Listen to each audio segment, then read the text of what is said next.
Assalamualaikum warahmatullahi wabarakatuh. Perkenalkan, nama saya Adit Tilamsyah Syarif dari kelas P3F dengan NIM 2102009502063. Di sini saya akan menjelaskan materi terkait dengan sistem operasi.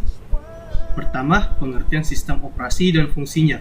Sistem operasi adalah perangkat lunak lapisan pertama yang ditempatkan di memori saat komputer melakukan booting. Fungsi dari sistem operasi yang pertama yaitu berperan sebagai aplikasi dasar sebuah perangkat. Kedua, menghubungkan hardware. Dan yang ketiga, mengoptimalkan fungsi sebuah perangkat. Pengertian eksekusi program. Eksekusi program adalah serangkaian tindakan yang mengikuti instruksi dalam program. Setiap pernyataan menghasilkan efek mengubah keadaan mesin sesuai dengan arti yang telah diberikan. Pengertian input dan output.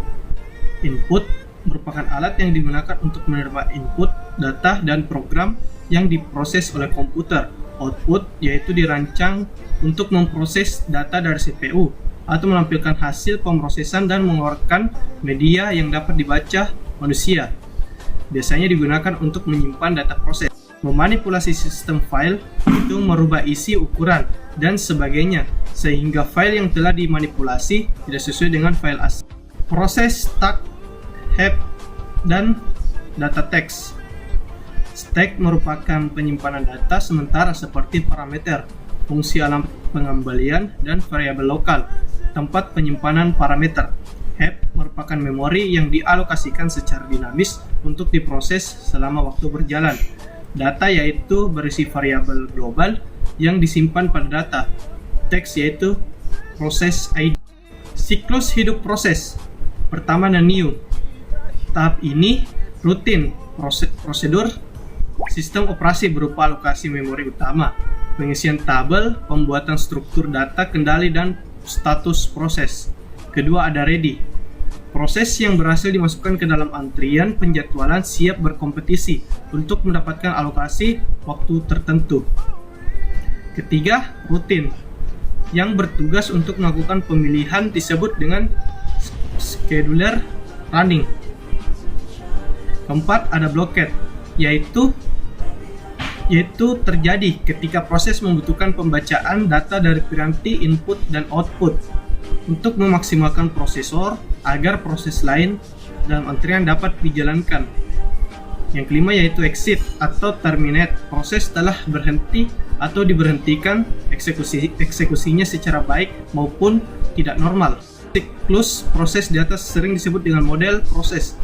Tiga status karena umumnya new dan exit tidak dianggap sebagai suatu status permanen karena bersifat sementara. Proses control block.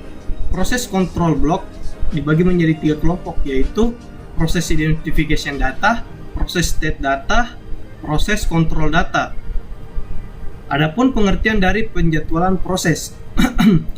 Penjadwalan proses adalah proses yang diberlakukan sama, yaitu mendapatkan jatah waktu pemroses yang sama dan tak ada proses yang tak kebagian layanan pemroses sehingga mengalami kekurangan waktu.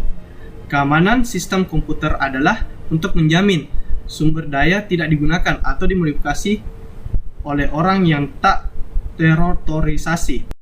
Keamanan sistem terbagi atas tiga bagian. Yang pertama ada keamanan eksternal, keamanan interface, dan yang ketiga keamanan internal. Keamanan eksternal yaitu pengamanan fasilitas komputer dari penyusup hacker dan bencana seperti kebakaran dan kebanjiran. Kedua, keamanan interface yaitu identifikasi sebelum pemakai diizinkan mengakses program data yang telah disimpan. Dan yang terakhir yaitu keamanan internal berkaitan dengan pengamanan, yaitu beragam kendali yang dibangun pada perangkat keras. Dan sistem operasi inilah yang menjamin operasi yang handal dan tak terkorupsi untuk menjaga integritas program dan data. Sekian dari saya, kurang dan lebihnya mohon dimaafkan. Saya akhiri dengan ucapan Assalamualaikum warahmatullahi wabarakatuh.